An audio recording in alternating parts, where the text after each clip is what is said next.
यह कहानी 300 साल पहले की है। एक महिला को शादी के 12 साल हो गए थे, लेकिन उसे संतान सुख नहीं मिला था। बच्चे को पाने के लिए उस महिला ने न जाने क्या क्या उपाय किए।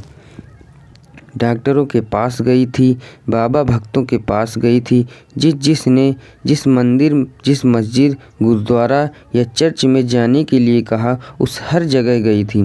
जिस भगवान का नाम लेने के लिए कहा, उस भगवान का नाम लिया था, और जितने उपाय या उपवास करने के लिए कहें, सब किए। कहते हैं ना कि अगर दिल से और तन मन धन से कोई चीज़ चाहो तो मिल ही जाती है। इस महिला को उसकी तपस्या का वरदान उसके बेटे के रूप में मिल ही गया।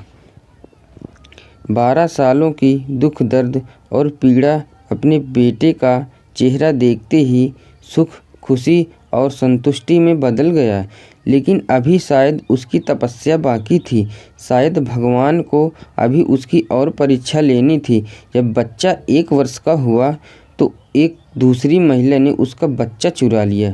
सोचिए उस माँ की मन स्थिति क्या होगी, जिससे दुनिया में सबसे ज़्यादा जिसे बच्चे के लिए अपनी ज़िंदगी जी थी, उसको उसका बच्चा ही छीन गया। उसे ऐसा लगा जैसे किसी ने उसका बच्चा नहीं, उसके शरीर से उसकी आत्मा ही चुरा ली हो। उस दिन से उस माँ का जैसे खाना पीना सोना सब छूट गया। उसे न भूख लगती, न प्यास लगती, न नींद आती। हार मान जाए वह माँ कैसी। अपने बच्चे को ढूंढने में उसने ज़मीन आसमान एक कर दिया, और आखिरकार उसने अपने बच्चे का पता लगा ही लिया। वह पहुंच गई उस चोर महिला के पास अपने बच्चे को वापस लेने के लिए। जब बच्चे की माँ ने उस चोर महिला से अपने बच्चे को वापस पाना चाहा, तो वह महिला ऐसा जताने लगी जैसे वह उसका खुद का बच्चा हो। जब बच्चे की माँ को लगा किसी भी तरह से बात बनती नज़र नहीं आ रही, तब वो इस मुद्दे को राजा के पास लेकर गई। राजा के दरबार में दोनों महिलाएं हाजिर की गईं।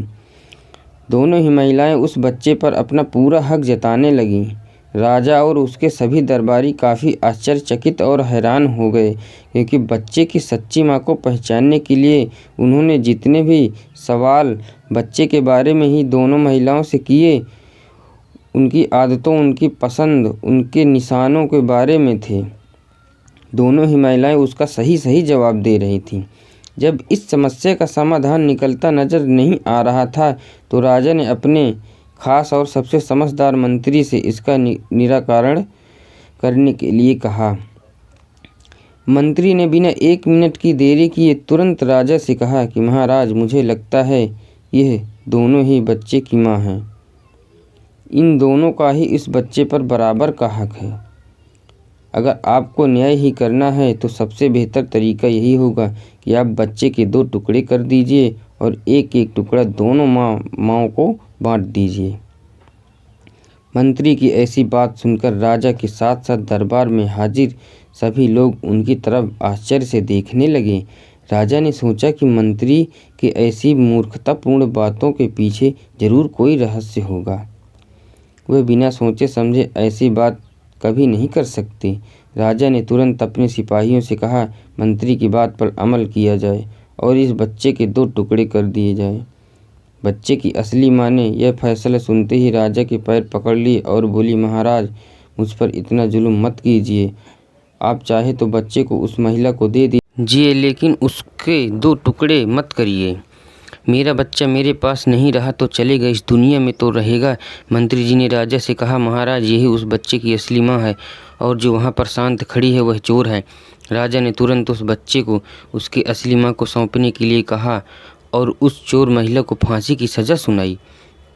बच्चे की असली माँ को उस दूसरी महिला पर, जिसने उसका बच्चा चुराया था, दया आ गई, क्योंकि उससे मिलने के बाद उसे यह पता चला था कि वह भी उसी परिस्थिति से गुजर रही थी जिससे वह 12 सालों से गुजरी थी। इस महिला ने अपने बांझपन के चलते अपनी गोद भरने के लिए उस बच्चे को चुराया था, और चुराने के बाद भी वह उस पर बच्चे को अपना खुद के बेटे की तरह प्यार करती थी। बच्चे की असली माँ ने दरबार में विनती कर उस महिला को माफ़ करने के लिए कहा। दोस्तों, ऐसी ही कहानी के लिए हमारे चैनल को सब्सक्राइब करो।